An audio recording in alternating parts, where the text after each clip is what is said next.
Bikin pupuk organik cair, kenapa nggak dibikin simpel aja beli? Misalkan pakai aja kohe yang masih mentah, kita tuangkan ke ember, kemudian setelah itu tambahkan saja air. Nah, jadi kan? Setelah itu mungkin tinggal diaduk-aduk, diaduk-aduk, diaduk-aduk, dan diaduk-aduk. Setelah merata, kemudian mungkin saja ini sudah bisa kita gunakan untuk menyiram tanaman beli. Bagaimana? Menurut sahabat, apakah ini mungkin ide yang jenius, brilian?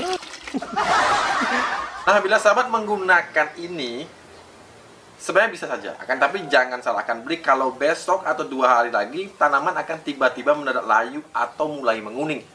Itu karena metan yang ada masih di dalam kotoran hewan yang belum terdekomposisi dengan baik, itu masih akan tetap bersifat panas meskipun sudah dicampurkan dengan air.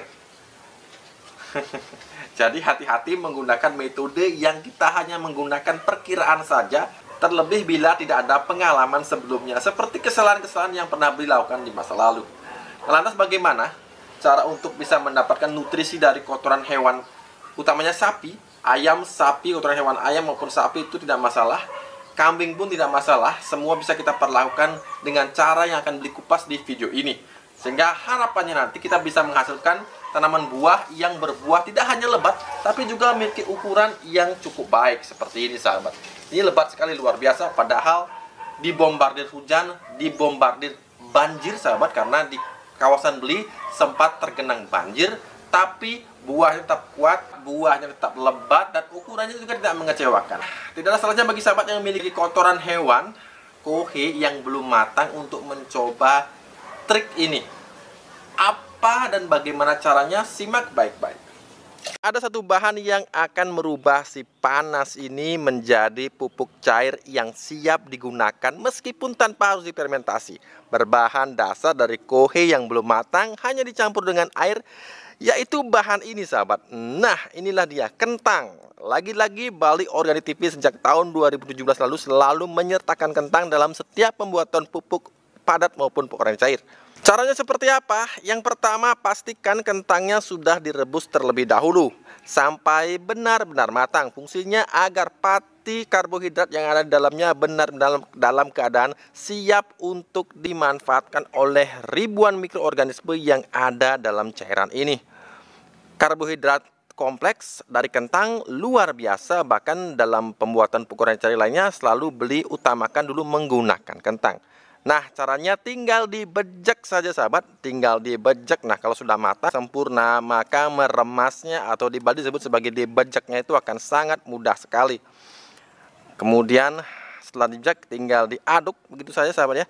Tinggal diaduk, dicampurkan dengan larutan tadi beli menggunakan dalam video menggunakan kotoran sapi yang sebenarnya belum 100% matang. Sebenarnya itu belum terdekomposisi dengan sempurna. Apakah cukup hanya ini saja beli? Sebenarnya ada satu bahan lagi dan ini opsional, tapi menurut beli ya paling tidak usahakan ada satu bahan ini. Bahan ini adalah ini sahabat, ini adalah serbuk teh. Jadi kalau ada serbuk teh bekas silahkan, tapi kebetulan beli belum sempat untuk memulung serbuk teh bekas, jadi beli gunakan yang baru. Cukup dua kantung saja, kemudian diremas-remas juga. Nah, fungsinya apa akan beli jelaskan di akhir video nanti.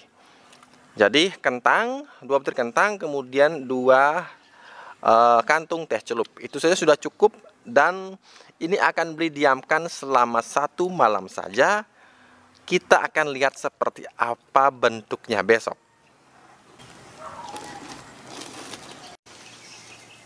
Nah sahabat, ini sudah tepat 1 malam. Ini besok paginya beli perlihatkan seperti inilah hasilnya.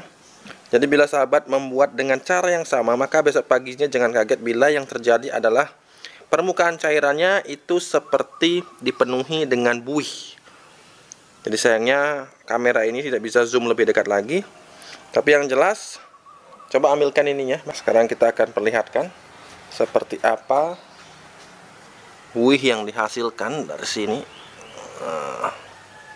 Jadi seperti ini sahabat ya, dan masih banyak buih yang ada di bawahnya. Nah, jadi seperti inilah hasilnya. Oke. Nah, yang kita lakukan sekarang adalah langsung mengaplikasikannya pada tanaman, tapi dicampur lagi dengan air. Nah, beliau akan perlihatkan seberapa banyak dosisnya. Nah, jadi kita aduk dulu. Kemudian kita akan berikan 2 gelas ukur, itu 500 ml kali 2 berarti 1 liter, itu ke dalam air sebanyak 5 liter. Jadi diencerkan lagi, istilahnya perbandingan 1:5. Cairan ini sudah bisa kita aplikasikan langsung kepada tanaman. Jumlahnya bervariatif. Misalkan untuk memupuk tanaman sayuran, beliau akan menggunakan kurang lebih sekitar 200 ml per tanaman. Nah, di sini ada tanaman sawi. Jadi seperti ini sahabat ya. Jadi 200 ml per 1 tanaman.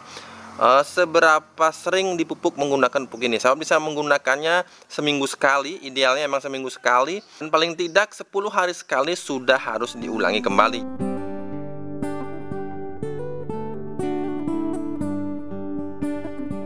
Nah, kemudian apakah sisanya bisa disimpan? Tentu saja. Semakin lama disimpan maka buihnya akan semakin tinggi sahabat.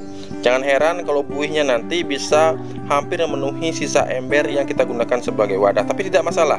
Itu malah baik menandakan aktivitas mikroorganisme dan kepadatan mikroorganisme yang ada di pupuk cair ini luar biasa banyak. Oke, cukup sampai di sini video kali ini. Jangan lupa untuk selalu berusaha menanamlah hari ini agar kita bisa panen esok hari. Sampai jumpa lagi di video-video berikutnya.